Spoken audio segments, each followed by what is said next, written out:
तेरा मिताक्षरा किसके द्वारा लिखा गया? विज्ञानेश्वर। किसके द्वारा लिखा गया? विज्ञानेश्वर। अभिज्ञान शकुंतलम और मलविका अग्निमित्रम किसके द्वारा लिखा गया? कालिदास के द्वारा। ऐसा मोस्ट इंपोर्टेंट प्रश्न बनता है, सीधा प्रश्न पूछेगा कि अग्नि क्या है? अभिज्ञान शकुंतलम किसके द्वारा लिखा गया? यह रचित किताब है, तो कालिदास के द्वारा यह रचित बुक है। मलविका अग्निमित्रम कालिदास। मुद्रा राक्षस विशाखदत्त। मृच्छकटिकम शूद्रक। और यहाँ पे एक और कर लीजिएगा, मेघदूत, ये भी किसके द्वारा लिखा गया? कालिदास के द्वारा लिखा गया। कामसूत्र वात्सायन। काव्य मीमांसा और कर्पूर मंजरी किसके द्वारा लिखा गया? राजेश शेखर। हर्षचरित बाणभट्ट के द्वारा लिखा गया। अमरकोश अमरसी। मलिंद पान्हो नागसेन। बृहत संहिता ब्राह्महिर। उत्तर रामचरित्र किसके द्वारा लिखा गया? भवभूति के द्वारा लिखा गया। राजतरंगिणी मोस्ट इंपॉर्टेंट है, कल्हण के द्वारा लिखा गया। और इसमें किसका वर्णन है? तो जम्मू कश्मीर का हिस्ट्री। अगर आपको जम्मू कश्मीर का मतलब इतिहास जानना है तो आप कल्हण के द्वारा लिखा गया बुक कौन सा? राजतरंगिणी। इसको आप पढ़िए, आप जान जाइएगा कि जम्मू कश्मीर का जो हिस्ट्री है क्या है। सिद्धांत शिरोमणि भास्कराचार्य। काव्य दर्शन दंडी। गीत गोविंद जयदेव, ये सब तो आपको याद होगा, गीत गोविंद जयदेव। स्वप्न वासवदत्ता भास के द्वारा लिखा गया। पंचतंत्र विष्णु शर्मा। बुद्ध चरित्र अश्वघोष। भागवत गीता और महाभारत किसके द्वारा लिखा गया? वेद व्यास। नाट्य शास्त्र भारत के द्वारा लिखा गया। भरत। रामायण वाल्मीकि। रामचरित्र मानस गोस्वामी तुलसीदास जी के द्वारा लिखा गया। हित उपदेश नारायण भट्ट के द्वारा लिखा गया। और गार्गी संहिता किसके द्वारा लिखा है? कत आयन के द्वारा। और इसे क्या कहा जाता है? ज्योतिष ग्रंथ के नाम से भी जाना जाता है। तो सीधा प्रश्न पूछेगा कि ज्योतिष ग्रंथ के नाम से किससे जाना जाता है? तो गार्गी संहिता को ज्योतिष ग्रंथ के नाम से जाना जाता है। और ये किसके द्वारा लिखा गया? कतायन के द्वारा लिखा गया। कृति कौमुदी सोमेश्वर के द्वारा लिखा गया बुक है कृति कौमुदी। तो ये मोस्ट इंपोर्टेंट किताब है जो आप याद रखिएगा। और यहाँ अभिज्ञान शकुंतलम और मलविका अग्निमित्रम। अभिज्ञान शकुंतलम और मलविका अग्निमित्रम एक किसके द्वारा लिखा गया? कालिदास। और मेघदूत भी यहाँ पे कर लीजिएगा, मेघदूत भी किसके द्वारा लिखा गया? कालिदास। और मिताक्षरा विज्ञानेश्वर। मुद्रा राक्षस विशाखदत्त। और मृच्छकटिकम शूद्रक। तो प्रश्न। नमस्कार दोस्तों, आप सभी का स्वागत हमारे चैनल पे पहली बार आए हैं तो वीडियो का पूरा जरूर देखें। और इसका पीडीएफ चाहते हैं तो टेलीग्राम चैनल से जाकर ज्वाइन हो जाइएगा, जिसका लिंक आपको वीडियो के डिस्क्रिप्शन में मिलेगा, या आपको टेलीग्राम चैनल पर जाकर सर्च करना है स्टडी लिंक पीडीएफ, वहां से भी जाकर आप ज्वाइन हो सकते हैं। तो आइए हम लोग सीधा वीडियो को शुरू करते हैं। और आप चैनल पर पहली बार आए तो वीडियो को पूरा जरूर देखें, और वीडियो पसंद आता है तो चैनल को सब्सक्राइब कर लें और अपने दोस्तों पास भी शेयर कर दें। तो आज का जो पहला प्रश्न है मोस्ट इंपॉर्टेंट प्रश्न है। ये प्रश्न बहुत बार आपको बताया गया है, अगर आप वीडियो को शुरू से देख रहे होंगे वीडियो नंबर 1 से, तो प्रश्न आप आसानी से कर लीजिएगा। प्रश्न है, संयुक्त राष्ट्र सुरक्षा परिषद, जिसको हम शॉर्ट में बोलते हैं UNSC, के अस्थायी सदस्य कितने वर्षों के लिए निर्वाचित किए जाते हैं? तो देखिए यहां से क्या क्या प्रश्न पूछा जाएगा। यहां से प्रश्न पूछा जाएगा, 2 तरह के सदस्य होते हैं। कितने तरह के सदस्य होते हैं? 2 तरह के। एक होते हैं अस्थायी सदस्य, एक क्या होते हैं? अस्थायी सदस्य। और एक जो होते हैं अस्थायी सदस्य। एक अस्थायी सदस्य और एक अस्थायी सदस्य। अस्थायी सदस्य का जो कार्यकाल होता है कितने वर्षों का होता है? 2 वर्ष। और जो भारत है 8वां बार अस्थायी सदस्य बना, किसका? संयुक्त राष्ट्र सुरक्षा परिषद का। देखिए इसको हम इंग्लिश में बोलते हैं यूनाइटेड नेशन सेक्रेटरी काउंसिल। और अस्थायी जो सदस्य होता है कितना वर्षों का होता है कार्यकाल? 2 वर्ष का। और जो अस्थायी सदस्य होता है कितना वर्षों का कार्यकाल होता है? तो अस्थायी सदस्य कहने का मतलब इसका कार्यकाल नहीं होता, स्थायी रूप से है, मतलब सब दिन के लिए। और इसमें जो सदस्य होते हैं, कितने सदस्य होते हैं? 5। देखिए टोटल जो सदस्य होते हैं 15 होते हैं। कितने होते हैं? 15। जो टोटल जो सदस्य होते हैं कितने होते हैं? 15 सदस्य होते हैं टोटल। संयुक्त राष्ट्र सुरक्षा परिषद में टोटल 15 सदस्य। 10 अस्थायी सदस्य और 5 अस्थायी सदस्य। जो 5 अस्थायी सदस्य होते हैं उनके पास क्या होता है, वीटो पावर। उनके पास क्या होता है, वीटो पावर। उनके पास होता है वीटो पावर। और यहां प्रश्न ये भी पूछता है कि निम्नलिखित में से कौन सा अस्थायी सदस्य नहीं है, तो अस्थायी सदस्य का नाम आप जरूर याद रखिएगा। तो रूस, चीन, ब्रिटेन, रूस, चीन, ब्रिटेन, फ्रांस, अमेरिका यानी यूएसए, ये सब क्या है, तो अस्थायी सदस्य है। तो एक बार रिवीजन करिएगा, संयुक्त राष्ट्र सुरक्षा परिषद में टोटल कितने सदस्य होते हैं, 15। 10 होते हैं अस्थायी सदस्य, 5 अस्थायी सदस्य। 5 जो अस्थायी सदस्य होते हैं उनके पास क्या होता है, वीटो पावर। और कौन कौन है अस्थायी सदस्य में, रूस, चीन, ब्रिटेन, फ्रांस, अमेरिका। इसको नोट कर लीजिएगा। और यहाँ जो ये जो अंग है संयुक्त राष्ट्र सुरक्षा परिषद, किसका अंग है, किसका अंग है, यूएन का। किसका अंग है, यूएन का। और यूएन का स्थापना कब हुआ था, 24 अक्टूबर 1945 को। और इसका मुख्यालय कहाँ, न्यूयॉर्क यूएसए में, न्यूयॉर्क यूएसए में। और 24 अक्टूबर को ही हम लोग संयुक्त राष्ट्र यूएन दिवस मनाते हैं, यानी संयुक्त राष्ट्र दिवस। इसको नोट कर लीजिएगा। और इसमें एक और इसका जो अंग है, टोटल यूएन का कितने अंग है, 6, जिसमें से मुख्य अंग कौन सा, एक संयुक्त राष्ट्र सुरक्षा परिषद। और एक जो अंग है, बाकी सभी का मुख्यालय कहाँ है, न्यूयॉर्क अमेरिका में। जितने भी सदस्य हैं 5 का मुख्यालय का न्यूयॉर्क अमेरिका में। लेकिन जो एक अपवाद है वो कौन सा, अंतरराष्ट्रीय न्यायालय, इसका मुख्यालय कहाँ स्थित है, द हेग नीदरलैंड में। द हेग नीदरलैंड में। तो इसको आप जरूर याद रखिएगा। अगला प्रश्न पे चले। तो इस प्रश्न का जो आंसर होगा ऑप्शन नंबर क्या हो जाएगा, ऑप्शन नंबर डी। अस्थायी सदस्य का जो कार्यकाल होता है कितने वर्षों का होता है, 2 वर्षों का। अगला प्रश्न पे चलते हैं। नेक्स्ट प्रश्न है, निम्नलिखित में से किस स्थान पर गौतम बुद्ध ने आत्मज्ञान प्राप्त किया था, यानी ज्ञान की प्राप्ति। तो कहां हुआ था, बोध गया में। और किस नदी के किनारे, तो निरंजना, जिसको हम बोलते हैं फल्गु। उस समय इसका नाम क्या था, निरंजना नदी। और फल्गु भी इसी को बोला जाता है। तो निरंजना नदी आप याद रखिएगा, निरंजना नदी। यहां प्रश्न पूछा कि जो गौतम बुद्ध को ज्ञान की प्राप्ति हुआ था कहां हुआ था, बोध गया में। किस नदी के किनारे हुआ था, निरंजना नदी के किनारे।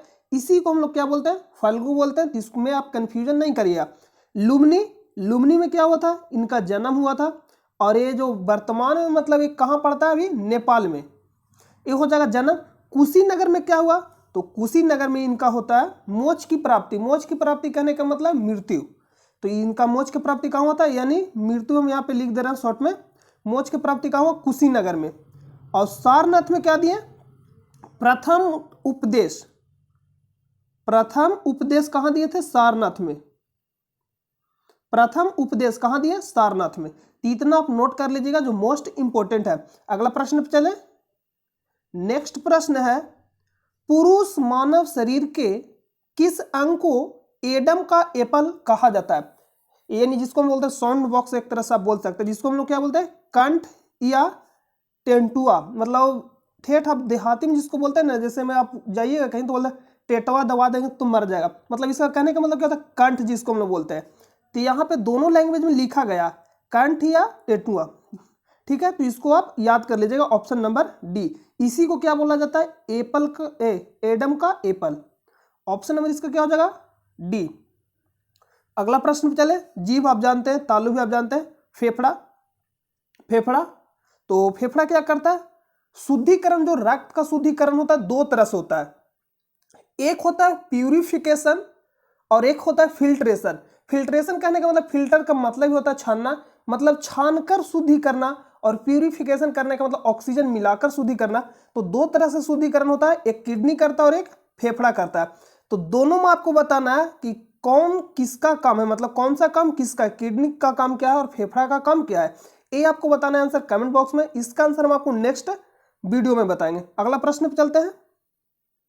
नेक्स्ट है, कंप्यूटर में लोगो क्या है। कंप्यूटर में लोगो क्या है, तो एक प्रकार का प्रोग्रामिंग भाषा है। तो ऑप्शन नंबर इसका क्या हो जाएगा, बी राइट हो जाएगा।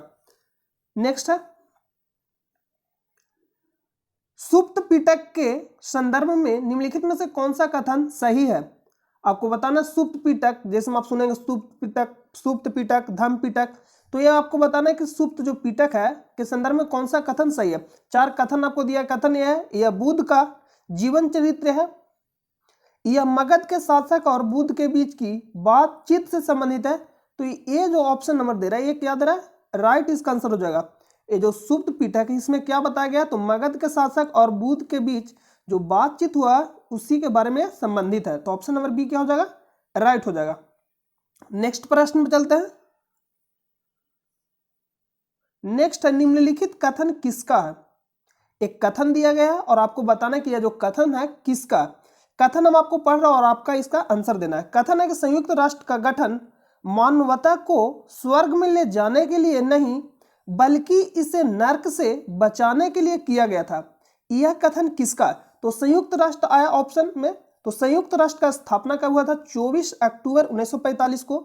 इसका मुख्यालय कहाँ स्थित है? न्यूयॉर्क, अमेरिका में। और इसके कितने अंग है? टोटल 6 अंग है, जिनमें से मुख्य अंग क्या है? संयुक्त राष्ट्र सुरक्षा परिषद, जिसको हम शॉर्ट में बोलते हैं UNSC, यानी यूनाइटेड नेशन सेक्रेटरी काउंसिल। और इसमें कितने सदस्य होते हैं? टोटल 15 सदस्य होते हैं, जिसमें 10 जो होते हैं अस्थायी सदस्य होते हैं और जो 5 होते हैं अस्थायी सदस्य होते हैं। जो 10 होते हैं अस्थायी सदस्य, इनका जो कार्यकाल होता है 2 वर्ष का होता है। 5 जो अस्थायी सदस्य होते हैं उनके पास क्या होता है? Veto power. और वीटो पावर यानी अस्थायी सदस्य निम्नलिखित में से प्रश्न पूछता है कि निम्नलिखित में से कौन सा संयुक्त राष्ट्र सुरक्षा परिषद का अस्थायी सदस्य नहीं है? तो अस्थायी सदस्य निम्नलिखित में से हम लोग अगर याद रहेगा कि कौन कौन है तो 5 ही है। तो 5 का आपको नाम याद रखना बहुत जरूरी है, जिनमें से आपको याद रखना है रूस, मतलब जो है उसमें सम्मिलित रूस, ब्रिटेन, फ्रांस, चीन, अमेरिका, ये सब क्या है? अस्थायी सदस्य है। या बोलेगा वीटो पावर किसके पास है और ऑप्शन दे देगा, कोई 5 में से एक ऑप्शन देगा, या निम्नलिखित में से किसके पास नहीं है। इस तरह से प्रश्न पूछा जाएगा, तो आप जरूर याद रखिएगा। तो संयुक्त राष्ट्र हो गया। तो एक कथन आपको बताना है कि किसका है। संयुक्त राष्ट्र का गठन मानवता को स्वर्ग में ले जाने के लिए नहीं बल्कि इसे नर्क से बचाने के लिए किया गया था। ये जो कथन है डैग हैमरस्कोल्ड, नाम क्या है? डैग हैमरस्कोल्ड। ऑप्शन नंबर ए इसका राइट हो जाएगा। ट्रिग वैली, ये इसका क्या था? सदस्य था, मतलब अध्यक्ष। अगला प्रश्न पे चलते हैं। निम्नलिखित में से कौन सा पश्चिमी घाटों के लिए प्रयुक्त स्थानीय नाम नहीं है? केरल की अनाईमलाई पहाड़ी, जैसे मैं यहां से इस टाइप, तो इधर जो है स्थित है, एक कौन सा स्थानीय नाम नहीं है? कर्नाटक की नीलगिरी पहाड़ी, तमिलनाडु की इलायची पहाड़ी, महाराष्ट्र की सह्याद्री पहाड़ी। तो आपको बताना कौन सा प्रयुक्त स्थानीय नाम नहीं है। कौन सा घाट का? पश्चिमी घाट का आपको बताना है। तो जो तमिलनाडु का जो इलायची पहाड़ी देख रहे हैं, इलायची पहाड़ी सबसे भारत का दक्षिणतम पहाड़ी है। कौन सा? इलायची पहाड़ी, जिसको हम बोलते हैं कार्डेमम की पहाड़ी। उसी का अन्य नाम क्या है? इलायची पहाड़ी। स्थित का तमिलनाडु में। एक प्रश्न सीधा बनेगा, इलायची पहाड़ी कहाँ स्थित है? तमिलनाडु में। भारत का सबसे दक्षिणतम पहाड़ी कौन सा है? इलायची पहाड़ी। इसी को हम लोग अन्य नाम से क्या जानते हैं? कार्डेमम की पहाड़ी। तो आप इसको जरूर याद रखें। बाकी जो ऑप्शन दिया गया, केरल के अनाईमलाई पहाड़ी ये सही दे रहा है, कर्नाटक की नीलगिरी पहाड़ी और महाराष्ट्र की सह्याद्री पहाड़ी, ये सब जो क्या सही है। पश्चिमी घाट को ही हम लोग सह्याद्री पहाड़ी के नाम से जानते हैं, तो इसको आप याद रखिएगा। तो अगला प्रश्न चले, इसका जो राइट आंसर क्या हो जाएगा? Option number C. कौन सा नहीं है? तो ऑप्शन नंबर सी, तमिलनाडु की इलायची पहाड़ी। और नीलगिरी और अनाईमलाई पहाड़ी पे स्थित है अनाईमुडी, जो भारत की दक्षिण भारत की सबसे ऊंची चोटी कौन सा? अनाईमुडी, अन्नामलाई पहाड़ी पे स्थित है अनाईमुडी। तो आप इसको याद रखिएगा। और एक है डोडा बेटा, जो कहां स्थित है? नीलगिरी पहाड़ी पे सेकेंड सबसे ऊंची। तो अगला प्रश्न पे चलते हैं। वह डिवाइस या प्रोग्राम क्या कहलाता है जो कंप्यूटर को टेलीफोन और केबल लाइनों पर डेटा संचारित करने में सक्षम बनाता है? वह डिवाइस यह प्रोग्राम क्या कहलाता है जो कंप्यूटर को टेलीफोन या केबल लाइनों पर डेटा संचालित करने में सक्षम बनाता है? नाम क्या? मॉडम। मॉ सब जान ही रहे, मॉनिटर, जिसपे हम लोग देखते हैं। मॉनिटर जो डिस्प्ले होता है उसी को बोलते हैं। अगला प्रश्न पे चलते हैं। निम्नलिखित में से कौन सी सूखा लिखा गया। सूखा पर्वन क्षेत्र कार्यक्रम की विशेषता नहीं है, जिसको हम शॉर्ट में क्या बोलते हैं, DPAP की विशेषता नहीं है। तो इसका विशेषता क्या है, तो ऑप्शन ए में दिया गया, इसने सूखा पर्वन क्षेत्रों में लोगों को रोजगार प्रदान किया। इसमें भूमि विकास कार्यक्रमों और नवीकरण पर जोर दिया गया। इसे 5वीं पंचवर्षीय योजना के दौरान शुरू किया गया था। ये जो ऑप्शन दे रहा है 5वीं पंचवर्षीय योजना के द्वारा ये शुरू नहीं किया गया था, इससे रिलेटेड इसका रिलेशन नहीं है। तो इसका जो right answer option number C, गलत चुनना था, बाकी जो सभी दिया गया। देखिए जो भी यहाँ दिया ही गया सूखा, मतलब सूखा करने का मतलब कृषि से संबंधित है, और कृषि से संबंधित अगर आप ऑप्शन देखिएगा तो ऑप्शन ए भी है, बी भी है और सी भी। अगर आप ऑप्शन डी भी पढ़िएगा तो देखिए लिखा गया इसमें सिंचाई परियोजनाओं पर जोर दिया गया, तो सूखा से संबंधित है, तो ऑप्शन नंबर डी भी सही है। बाकी जो यहाँ 5वीं पंचवर्षीय योजना दे रहा, तो पंचवर्षीय योजना से इसका कोई संबंध नहीं है, तो इसका जो क्या हो जाएगा, राइट आंसर हो जाएगा ऑप्शन नंबर सी। नेक्स्ट प्रश्न पे चलते हैं। भारत में एकीकृत बाल विकास सेवा का आरंभ किस वर्ष में किया गया, 1975। ऑप्शन नंबर बी राइट हो जाएगा। ये फैक्ट प्रश्न है, डेट आपको याद ही रखना पड़ेगा। कागज का आविष्कार किसने किया, कागज का आविष्कार किसने किया, नाम क्या है, कैलुन। तो ये आविष्कार और डेट, जो भी आविष्कार और डेट है आपको याद ही रखना पड़ेगा, क्योंकि यहाँ कोई भी ट्रिक या लॉजिक काम नहीं करेगा। आपको क्या करना है, याद करना है। लॉजिक आप लगा सकते हैं, लेकिन ये आपको याद ही करना पड़ेगा कि कागज का आविष्कार किसने किया, कैलुन आविष्कार किया इसका, तो इसका आंसर कैलुन ही होगा, बाकी आंसर इसका नहीं होगा। तो आपको इसको याद ही रखना पड़ेगा कि इसने आविष्कार किया तो किया। अगला प्रश्न पे चलते हैं। नेक्स्ट जो प्रश्न है, ब्रिटिश सरकार ने मुसलमानों के लिए पृथक निर्वाचक मंडल की स्वीकृति किस वर्ष में प्रदान की गई थी। ये प्रश्न आपको पिछले वाले वीडियो में भी कराया गया था, पिछले जो वीडियो है उसमें भी कराया गया था कि ब्रिटिश सरकार ने मुसलमानों के लिए पृथक करने का मतलब अलग निर्वाचक मंडल की स्वीकृति किस वर्ष में प्रदान की थी, मतलब अलग से।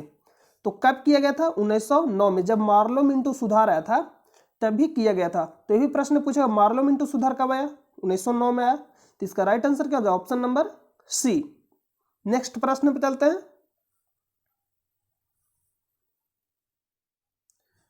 दक्षिण अफ्रीका से भारत लौटने के बाद महात्मा गांधी ने, तो दक्षिण अफ्रीका से भारत कब लौटे, इस पे भी सवाल पूछा जाता।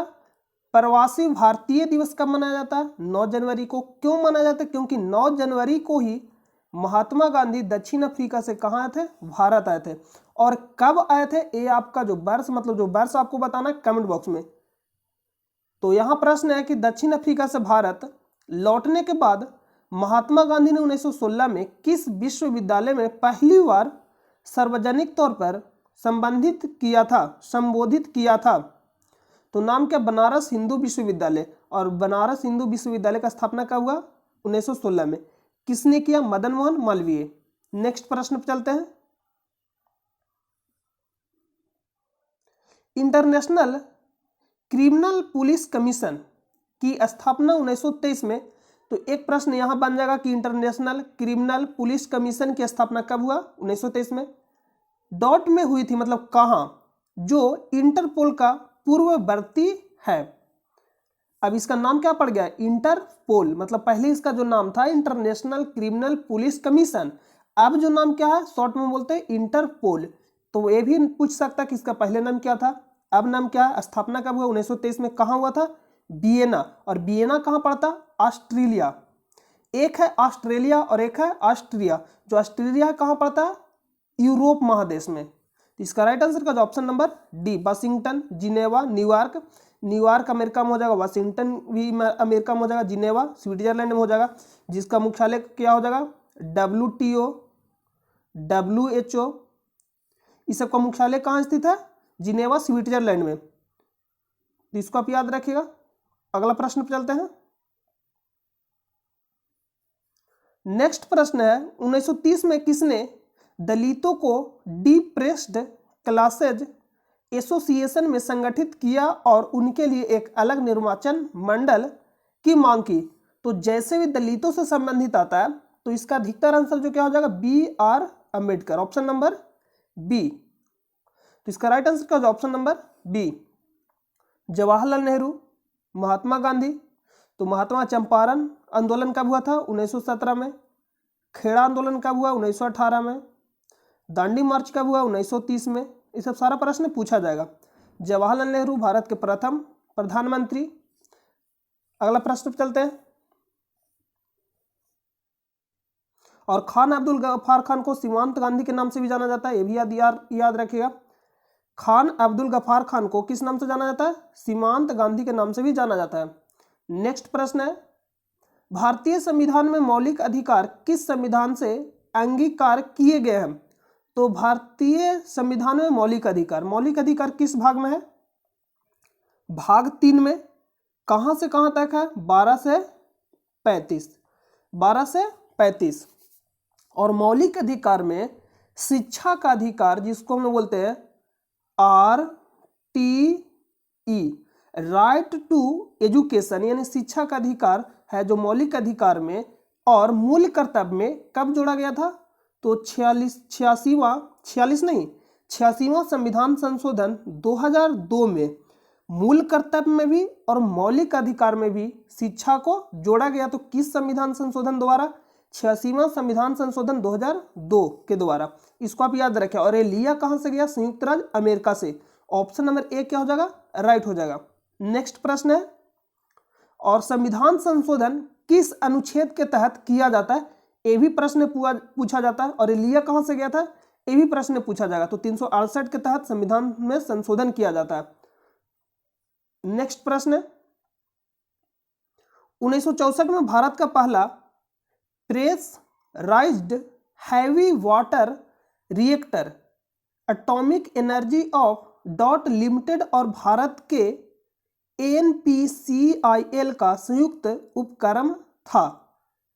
तो ये क्या हो जाएगा, कनाडा। यहां आपको भरना कि atomic energy of Canada limited और भारत के NPCIL का संयुक्त उपक्रम था। ये आपको यहां जाके क्या हो जाएगा, फिल हो जाएगा। तो 1964 में भारत का पहला प्रेशराइज्ड हैवी वाटर रिएक्टर, तो पहला कब हुआ, 1964 में। तो ऑप्शन नंबर ए इसका जो राइट आंसर हो जाएगा, ऑप्शन नंबर सी। नेक्स्ट प्रश्न पे चलते हैं। नेक्स्ट प्रश्न, लक्षद्वीप के अधिकांश लोगों द्वारा बोली जाने वाली भाषा कौन सी है, लक्षद्वीप। तो लक्षद्वीप अगर आप ध्यान से देखिएगा तो लक्षद्वीप है कहाँ, लक्षद्वीप इस साइड है। जब लक्षद्वीप इस साइड है तो यहां सब ध्यान से देखिए कौन सी भाषा बोली जाती है, मलयालम भाषा बोला जाता है। मतलब अधिकतर जो लक्षद्वीप है के जो लोग हैं उनके द्वारा कौन सी भाषा बोली जाती है, मलयालम। ऑप्शन नंबर क्या हो जाएगा, सी राइट हो जाएगा। तो अगला प्रश्न पे चलते हैं। आप इसको याद रखिएगा और आपको यह बताना लक्षद्वीप में टोटल कितने द्वीप हैं। नेक्स्ट प्रश्न, निम्नलिखित में से किस भारतीय राज्य में अभी भी रैट होल माइनिंग की जाती है, रैट होल माइनिंग की जाती है। निम्नलिखित में से किस राज्य में अभी भी, मेघालय, गुजरात, महाराष्ट्र, झारखंड। तो इसका जो राइट आंसर, जो पूर्वी जो राज्य है मेघालय, वहां अभी भी राइट होल माइनिंग की जाती है। इसका राइट आंसर का ऑप्शन नंबर 1। उस नोबेल पुरस्कार विजेता का नाम बताइए जो वन उन्मूलन के खिलाफ आरंभ हुए जन आंदोलन के संस्थापक हैं। तो नोबेल पुरस्कार विजेता का नाम बताना है जो वन उन्मूलन के खिलाफ आरंभ हुए जन आंदोलन के क्या थे, संस्थापक थे। जन आंदोलन के संस्थापक नाम क्या था, मथाई, बंगारी मथाई। तो इसका राइट आंसर का ऑप्शन नंबर सी।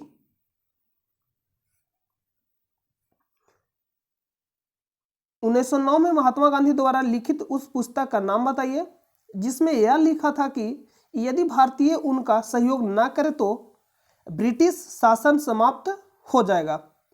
प्रश्न है कि 1909 में महात्मा गांधी द्वारा लिखित उस पुस्तक का नाम बताइए जिसमें यह लिखा था कि यदि भारतीय उनका सहयोग न करे तो ब्रिटिश शासन समाप्त हो जाएगा। नाम क्या था? हिंद स्वराज। अगर ऐसे ही आप यहाँ देखेगा तो महात्मा गांधी का एक ही ऑप्शन में पुस्तक दिया गया, तो अगर आप ये याद रखते हैं कि महात्मा गांधी जी के द्वारा लिखा गया पुस्तक का नाम क्या है, तो आप आंसर कर लीजिएगा। एक ही पुस्तक का नाम दिया गया, जो नाम क्या है? Hind Swaraj, option number B. तो कभी कभी थोड़ा आपको दिमाग भी लगाना पड़ेगा, ऑप्शन में ही नहीं दिया गया है महात्मा गांधी जी के द्वारा लिखा गया पुस्तक का नाम, तो एक ही है, तो ऑप्शन नंबर बी क्या हो जाएगा? राइट हो जाएगा। अगला प्रश्न पे चलते हैं। नेक्स्ट प्रश्न है, टेलीकम्युनिकेशंस एप्लीकेशंस के लिए बल्क डेटा ट्रांसफर करने में सहायता हेतु इसरो ने फरवरी 2019 को किस संचार उपग्रह का प्रक्षेपण किया? तो ये करेंट का प्रश्न है, इसरो से रिलेटेड प्रश्न पूछा जाएगा। इसरो का स्थापना कब हुआ? 15 जनवरी 1969 को। इसका स्थापना कब हुआ? 15 जनवरी 1969 को। इसका हेडक्वार्टर का बेंगलुरु कर्नाटक में। कहाँ स्थित? बेंगलुरु कर्नाटक में। और इसके वर्तमान में अध्यक्ष कौन है, यानी चेयरमैन? के सिवान। और के सिवान को रॉकेट मैन ऑफ इंडिया के नाम से जाना जाता है। रॉकेट मैन ऑफ इंडिया किसे कहा जाता है? के सिवान को। Missile man of India APJ Abdul Kalam. Missile women of India Tessy Thomas. तो आप इसको याद रखिएगा। और 1969 का जो वर्ष है मोस्ट इंपोर्टेंट है। 1969 में ही दादा साहब फाल्के पुरस्कार का स्थापना हुआ। 1969 में ही 14 बैंकों का राष्ट्रीयकरण हुआ। और 1969 में ही पहली बार मानव चंद्रमा पे कदम रखा। तो इसको आप जरूर याद रखिएगा। नाम क्या था? Neil Armstrong. तो इस प्रश्न का जो आंसर होगा, कैरेन का प्रश्न है, GSAT-31 को प्रक्षेपित किया गया था। तो ऑप्शन नंबर ए राइट हो जाएगा। अगला प्रश्न बता दें। नेक्स्ट प्रश्न समाप्त हो गया। तो हम उम्मीद करते हैं कि यह वीडियो आपको पसंद आया होगा, और चैनल पर नए तो आप चैनल को सब्सक्राइब कर ले और अपने दोस्तों पास भी शेयर कर दे। मिलते हैं नेक्स्ट वीडियो में, तब तक के लिए नमस्कार।